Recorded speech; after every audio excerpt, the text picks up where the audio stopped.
వృశ్చిక రాశి అధిపతి కుజ భగవానుడు 30 సంవత్సరముల తర్వాత రవి భగవానుడు అర్ధాష్టమ సంచార స్థితిలో ఉన్న శని భగవానుతో సంచారం చేయడము చాలా ఇబ్బందికరమైన పరిస్థితి అని చెప్పి గమనించాలి.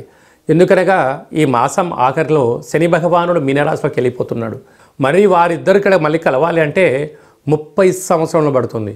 కనుక వెళ్తూ వెళ్తూ శని చేత రవి కలిసి ఉండడం వల్ల అర్ధాష్టమమైనటువంటి సంచారంలో ఉండడం, అనారోగ్యము, దీర్ఘకాలికమైన వ్యాధులు, అప్పులు, పోలీస్ స్టేషన్లు, గొడవలు, ఈతి బాధలు, చెయ్యని నిందకు మీరు ఇబ్బంది పడడం, డబ్బులు ఇస్తే తిరిగి రాకపోవడం, తెచ్చుకున్న చోట ఒత్తిడి పెట్టి మీ స్థిరచరాస్తులు రాయించుకునే పరిస్థితి ఉండడం చాలా ఇబ్బందికరంగా అని చెప్పి భావించగలగాలి.